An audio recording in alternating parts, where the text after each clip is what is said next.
Narat sends in $35 and says, "Good luck, Slack. Hopefully you won't need the 25-pound bag of salt sitting in your chair at home. Slack's mug." I have a $200 donation from President Funny Valentine, who said, "I wanted to donate earlier this week, but for reasons I couldn't until now. This has been amazing to watch, and I can't thank the runners enough." Your Lord and Savior Satan donating $100 and says, "I had to donate during the Binding of Isaac run because this game is so addicting. Thanks, Stan. Azazel 2 OP. Good luck to Slackaholicus. Save the frames and kill the animals, and sacrifice them to me." Also, Trab926 sending in $150 and says, "Most Slack GDQ experience. First time watching live and had to donate. Here's to Isaac most likely not being nice. Runner's choice." That's pretty nice this time. Let's do, has Chrono Trigger 100% been met yet? No, it has not. All right, let's put my money towards that. Excellent. Good choice. All right, so a lot of people are always asking, they wonder why we don't do seeded runs, and this run right here is going to show the potential of a seeded run. To set it up, I'm going to talk about some RNG manipulation during the run a little bit. What this character is, this is Eden. Eden starts with a random set of items, and on this seed, the items Eden starts with are tied to the seed. And on this seed, we start with Brimstone and Tammy's Head.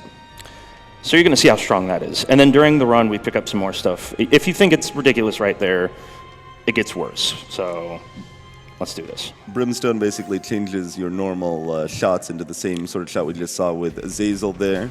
And Tammy's Head does this. So Tammy's Head is an item you can use once per room that shoots out in every direction your normal tier shots.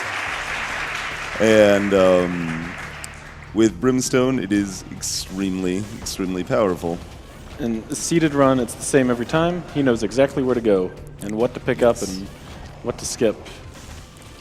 And Tammy's Head is also a damage or adds damage to the outburst. It adds 25 damage to every shot, and each Brimstone beam hits 13 times. So I'm pretty much nuking everything.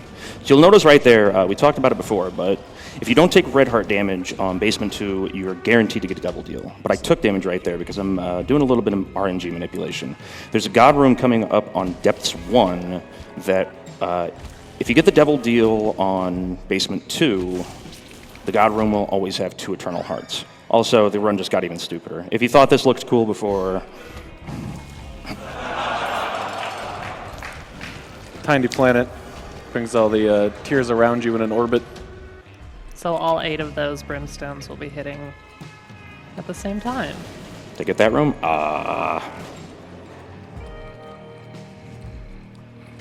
Nailed it.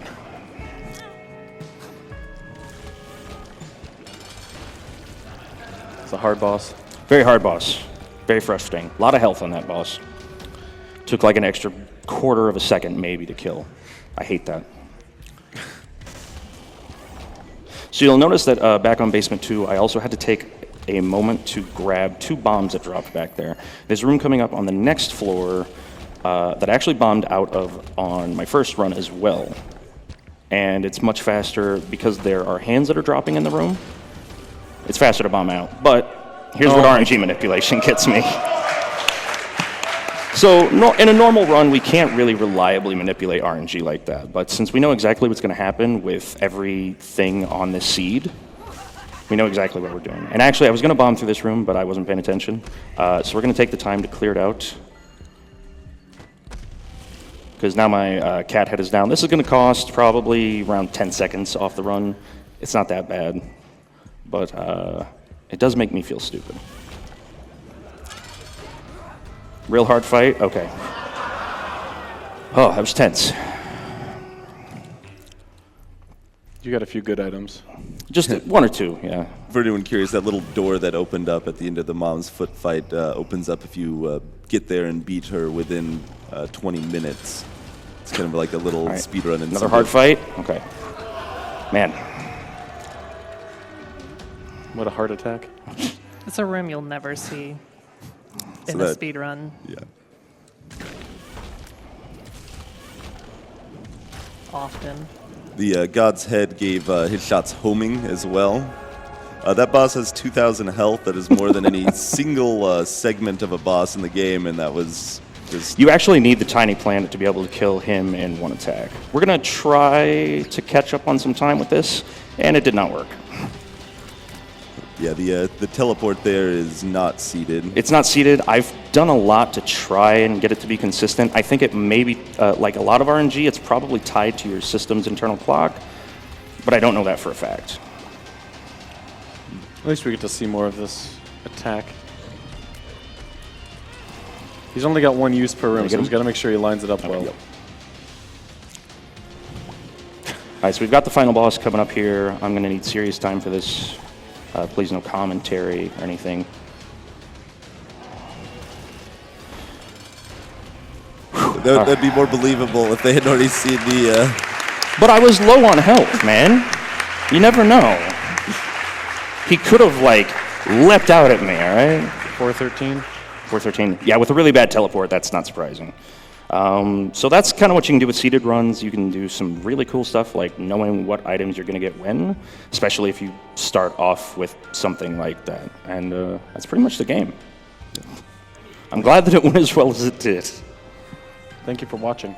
Yeah, thanks. And donating.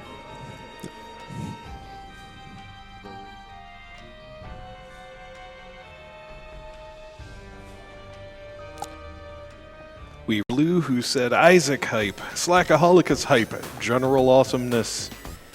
Also anonymous with $50. Find that Isaac, demon baby. Longtime donator, first time watcher. Much love to Slackaholicus and luck to the runners.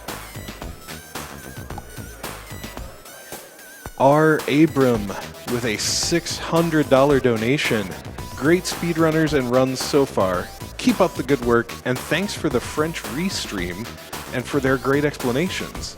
Oh, that's awesome. Thank you.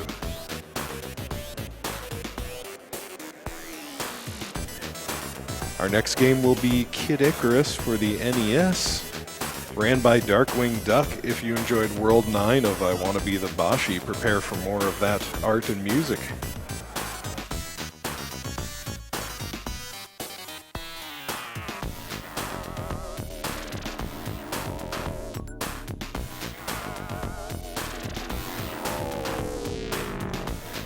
SGDQ 2015 is sponsored by Alienware. They are a leader in PC gaming hardware, available online, in stores, and over 23 countries globally.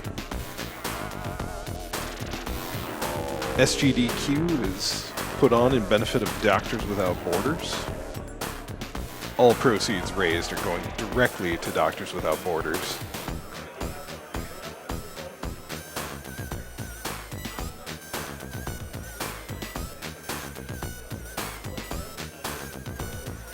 Ortiel sends in a $101 donation and says, I've been watching SGDQ for the past 85 hours. I have work to do. Please help me.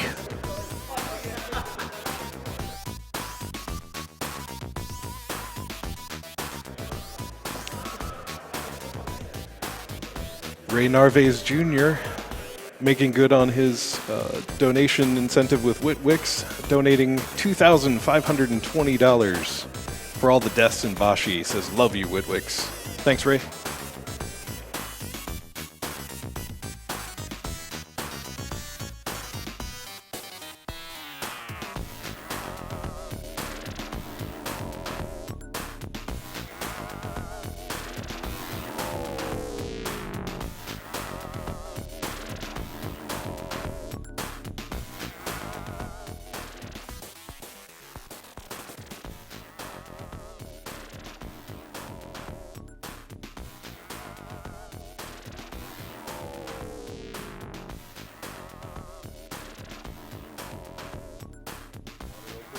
Is that okay? What's up? That's fine.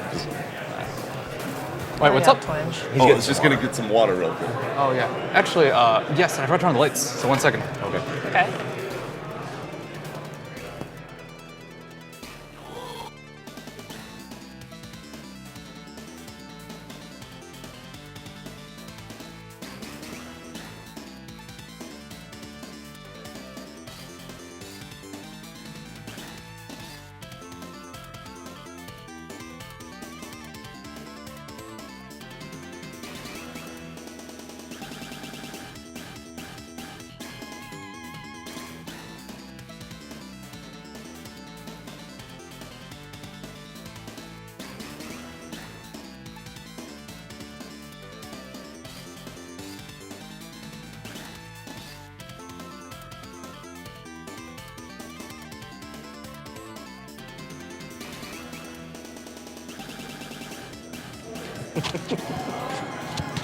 And I think we're live. All right, we're good to go.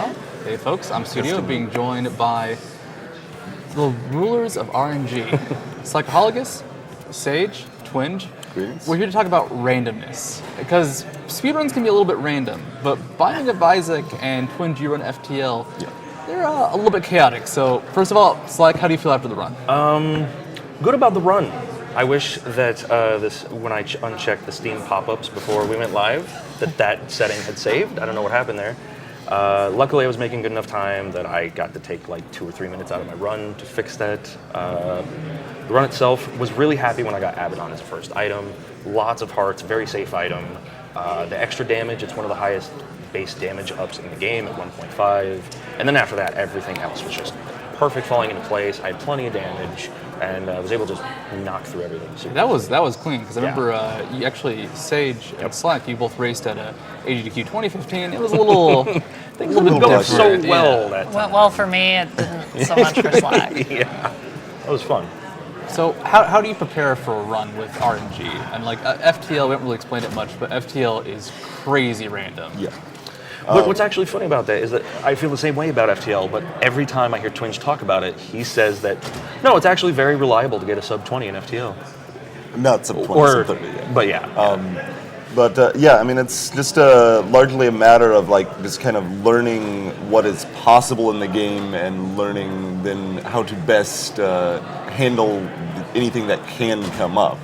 So it's adapting to the given situation that happens and making the best of it, basically. Yeah, for me, I lost a lot of sleep and practiced a lot.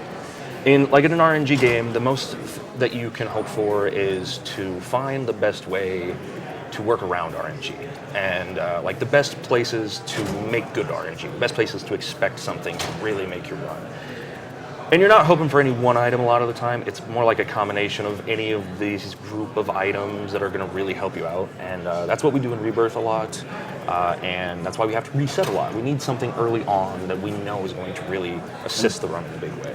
You might actually, talking about the adapting, you might remember with our race at AGDQ, the whole system for Wrath of the Lamb is to get that first devil deal, which we can always manipulate. I missed out on it because I got her red heart damage, which gets rid of it most of the time. You can still get it. It's really iffy, though. It's like a 1% chance. Understanding the entire game engine and the way that the RNG is determined a lot of the time, and then just finding out where to work with it and where to be like, game, look, you and me, we got to have an understanding here, all right? This room is supposed to be a pretty good room most of the time. If you want to help me out here, like on my run tonight, I did not get mapping. I think I checked 4 or 5 shops, and I fought greed no times. Yeah. And even then, with as many times as I checked the shop, I found no mapping in my run. So I was running blind the entire time, which in Rebirth is actually very common, the way that the shop pool works. And that's just something we kind of have to expect a lot of the time. It's also worth noting that random is not still purely random. For example, there's the order you find rooms in Isaac are random, but there's still only kind of so many possible configurations of enemies and stuff in rooms. So once you've played the game enough and experienced enough, then you can kind of start knowing a little bit of what's going to happen. Same with other RNG or partially procedurally generated games like Spelunky, things like that. Yeah, I've done Risk of Rain, and for that game, we just had some rough runs. GDQs. I was actually there for both of them. One you couldn't see, one we didn't finish. Yep. But it's the same thing where I'll know configurations of a room, I can spot that instantly. It's just afterwards, it's all adapting. It's like, well, how's the rest of this going to go? Yeah. And actually, I want to talk about hope. How much do you have to go for that hope of that one item that might save the run or keep it going? Very much, yeah. It's very dependent a lot of the time on how the run's going. Like on that run just now, I had 2 out of 3 guppy pieces. I really wanted to finish off that guppy for the big push for the end. Yeah. So I checked a cursed room in womb 1 or womb 2, maybe both. And there was a chance of there being a guppy piece in there. At the time, it wasn't that much of a risk. It was a small time risk of going in there. But if there had been a guppy piece, it would have completely blown the run open. And at the same time, I had the Book of Shadows, so I knew I could get out safely. It wasn't a risk to my health there. But then there are other times, where I had a very big shortage of keys. and I was still opening gold chests before I got to the chest in the hopes of finding something like Tammy's head, which we saw the power of in the Seeded Eden run. Or even like a Guppy's head I could have gotten out of the chest, which would have turned me into Guppy and would have, again, been huge. All right. Well, I think that's about it. Well, thank you, first of all, for giving me a Binding of Isaac run that I think I might be able to run in the future. Gonna definitely have to grind out those Seeded Eden percents. But any last words from Yeah, I mean, there's definitely pros and cons to doing a heavy randomness game. I mean, for a speedrun.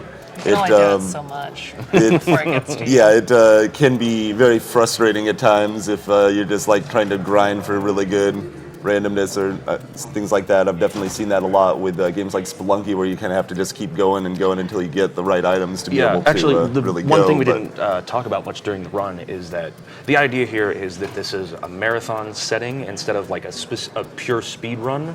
So we have to plan around. It's like a race setting or a marathon setting where we plan around getting a good start, but not the best start ever as the character, and just kind of going forward with that. Instead of like the best seed ever, like in Spelunky, you get a teleporter instantly and just teleport down to the exit every 2 seconds. Yeah, that's generally how a lot of random speedruns go. You don't.